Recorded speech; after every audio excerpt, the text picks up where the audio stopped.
Guys, we're gonna try one more time, and if I fail this, it's gonna be no video for today.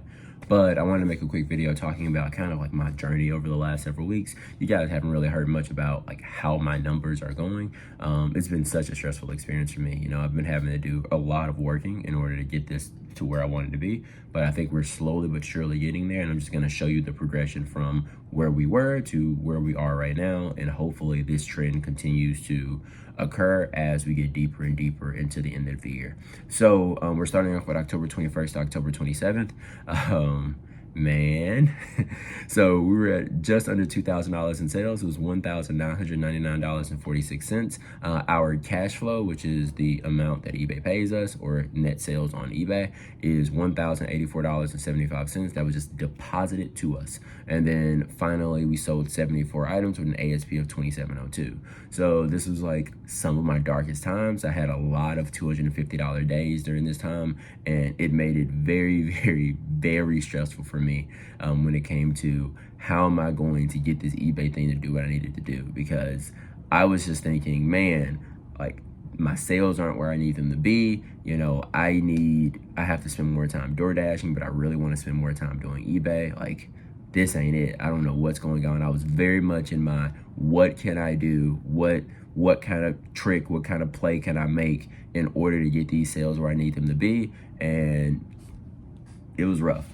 But I was listing better and better inventory, and we started to see that affect the store more and more over time. So that following week, October 28th to November 3rd, we did $2,495 in sales and 44 cents. So that was a net sales of $1,245.12, which gave us an ASP of $28.36. So that was an improvement in our ASP, an improvement in our quantity sold of 88. Everything was like moving in the right direction, and I was hoping that I could continue this trend as I put more items in the store, put better items into the store. And also I think from like October 30th, 31st to about November 3rd, I did a promoted listings test to see if I could raise my promoted listings and increase my sales as a result. My sales did go up by a little bit, but like my selling costs went up as well, and it wasn't even like necessarily proportional in a way that I was like, hey, we're going to continue doing this higher promoted listings thing into the long term. Like I said, that previous week I was looking for anything that I could do in order to get my sales better, and that's what I kind of came up to. I also was like, hey, let me try free shipping as well for a short period of time, but I decided against that as well. I'm just like, hey, don't change anything, list good stuff, list more stuff. And that's how I came to the conclusion that I came to in that previous video, where I was saying, hey, if I just list more items that are quality, then I should be able to increase my sales. And that started to happen. So let's go Command Tab, scroll right here. I think that's the same week. I think I hit the wrong one. Control Tab, there we go. All right, so November 4th to November 10th, we did $2,677 in sales, and the cash flow was basically the same. So we were selling more items, we're moving up higher and higher, and at this time what I decided to do was kind of like fine-tune my markdown sales. I decided to go back to my previous strategy with them, which was like just being a bit more aggressive and trying to get inventory moved a little bit quicker, because I started getting very, very attached to selling things at higher prices. So in October, like early October or maybe late September, I adjusted a lot of the prices on all of my old inventory, especially pallet inventory. And I was like, hey, you know, maybe I can sell this stuff higher because I'm getting better and better at getting these $50, $60, $70 sales. So if I adjust the prices on this old stuff that I think I can sell for higher, then maybe I can get a even higher ASP than what I was getting before. However, that kind of backfired for me a little bit because it completely destroyed the sell-through rate on those items. So even though I was getting a higher occurrence of these $40, $50 sales with my older inventory, I was selling so little of it that it didn't really make that much sense to me. And I probably should have just continued turning these items over more and more, and then transferring that money and going to buy new items, which was the original plan. Like I said, I was in a period of desperation, so I felt like, hey, there has to be something I can do in order to get, you know, more money out of these pairs as I'm listing them. So at this point, I should be listing about 20 items a day from November 4th to November 10th. It might not have been the entire time. However, like I began listing the 20 items a day during this time and like building up the store more and more with better inventory. Next one. All right. And then this is the most recent week, November 11th to November 17th. We did $3,245 in sales, and the cash flow was $1,850. Which I love that because my goal, and this is like, there's no more gimmicks in there. My regular markdown sales are on. We're just like trying to list good inventory and move it at a good price. That's the only thing that I was doing during this period of time. I didn't run any experiments, nothing at all. So during this period of time, though, I was committed to my 20 listings a day. I don't think I've missed a day on the 20 during this period of time. There might have been like a day where I did like 18 or 19 because I didn't have enough inventory. Not entirely sure. I'd have to look at my charts to know for sure. But every single day I was putting up the 20 listings, and that was starting to have a greater and greater impact on the store because I was selling more items from these thrift stores compared to previously, where a lot of my sales were coming from the pallets and only like 10-20% of my sales were coming from the stuff I was getting from thrift stores. So like I said, we're at $3,200 in sales with a cash flow of about $1,850. And I think that's really awesome because my goal was to get to $3,500 in sales to get a $1,800 cash flow number. So to be able to do that with $3,200 just shows me like the inventory I'm picking up is better and better and better. And it's going to give me a higher percentage getting paid out to me than it was when I had this lower value inventory that was selling at about 20 bucks. Now, our quantity sold is also going up due to, you know, just more items in the store, more items being put into the store every single day. And a lot of our categories are having like pretty beautiful ASPs as well. I think I saw in men's casual, like our ASP was $38, which is around our average ASP. There was a different one. I think it was men's dress shoes that was doing very well. See if I can find it. Yeah, men's dress shoes had a $56 ASP, which is crazy to me. So it shows me that, hey, I can continue pouring pairs into a lot of these other categories.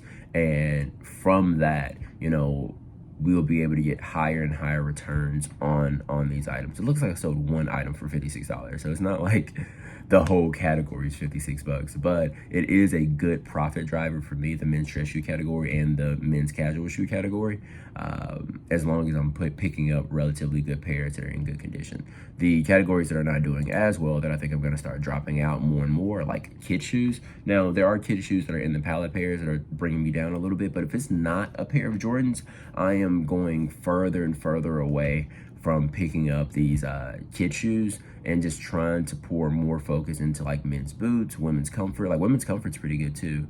I think it was $39.78 in women's comfort. So that means I'm selling items for about like $30 plus shipping or so in the women's comfort category. So that's your loafers, Mary Janes, not flats, but because I put flats in a different category, but loafers, Mary Janes, clogs, etc. We're able to get really good margins on those as well. So going forward, you know, I'm going to put more focus into, you know, of course, my women's sneakers and men's sneakers, since they make up the largest percentage of my sales. And as I can wipe out more and more of these pallet pairs and transition them into like higher quality pairs, these categories will start to reflect these higher ASPs as well. And I should be able to see higher and higher sales totals from doing this. But I think my primary focus is going to be getting shoes that I can buy for, you know, $7 to $9 and then selling them between 30, 40, 50 bucks or so. And then of course, having those higher dollar sales mixed in there as well. I think that's where I'm really good at. And if I do more and more of that, I should see more and more sales. Women's boots is lower. The reason why it's lower is due to a lot of the items that are in my pallets are boots that are left over because I was buying the pallets during the summertime, so people weren't really buying boots like that. So a lot of people are coming in and buying a lot of my discounted boots for $10, $12, $5, stuff like that. And those are dragging down my overall boot sales. And honestly, I haven't really been picking up and listing too many women's boots. A lot of men's boots have been going up, not that many women's boots, to be fair. I do find them, I do list them. It's just I haven't really been able to put up as many of those compared to women's sneakers, men's sneakers, women's comfort, so on and so forth. Men's boots, excellent ASP. They're at about $60 to $80. So just more of that stuff. And like I said, I've been picking up way more men's boots than women's boots lately. Not that I don't want to pick up women's boots, I just haven't really been finding as many of them during my journeys. Jeans, I think they're going to be basically gone. I'm at $21 ASP on jeans. That's because, again, markdown sale inventory, stuff like that. I don't list jeans every single day. They're just like a extra supplement whenever I was picking them up and trying to dabble in other things. But I just think move all that stuff out. Like, just stop doing that. Stop picking up that kind of stuff and primarily focus on stuff that's within my main categories, which would be women's athletic, men's athletic, women's boots, men's boots, casual. Like, casual for me just means loafers, and then men's Oxfords. Like, that's where a lot of my money drivers are. Reduce the exposure to kid shoes and increase, you know, how many boots we're picking up ideally. All right, and then finally, I got this little tab for you guys. So you can print out your sales reports. And what I found that was pretty interesting, so these are all the sales that I had during this period of time. Not during the period of time you're looking at. This is from like November 1st to November 18th or something like that. So yeah, the period of time you guys were looking at. So if we look right here, this is 153 items. All these items in this black box are items that were pallet inventory, and all of the items that are not in this black box are thrift inventory. So the total sum was $2,915 ASP wise, and the average was $19.06. So the items that I'm getting from the thrift stores, from the pallets, my average is $19.06 on 153 items. So that's dragging down my ASP significantly.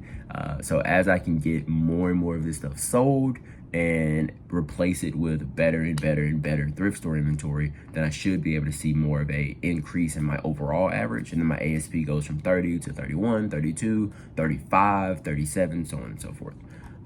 But if we look at my non-pallet inventory, the stuff that I'm buying from thrift stores, we're seeing that my average is 4107, which is really, really cool. Like 4107 is an excellent ASP. I think my actual ASP is going to hover more so around $38 than $41. But I think that's still pretty cool for right now. And we sold 114 items in there. The highest item was $115. The lowest item was $30.21. So, and there might be a few items in this section that are from the pallet inventory, but in general, it's relatively balanced with like all of this up here is pallet inventory and all of this down here is non-pallet inventory.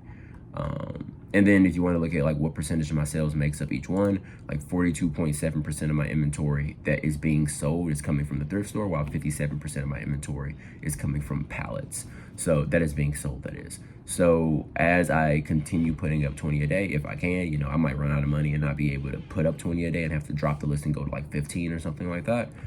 In that scenario, if I can continue doing what I'm doing, then I should see 43%, 45%, 50%, 52% of my inventory coming from the thrift stores being sold on a daily basis.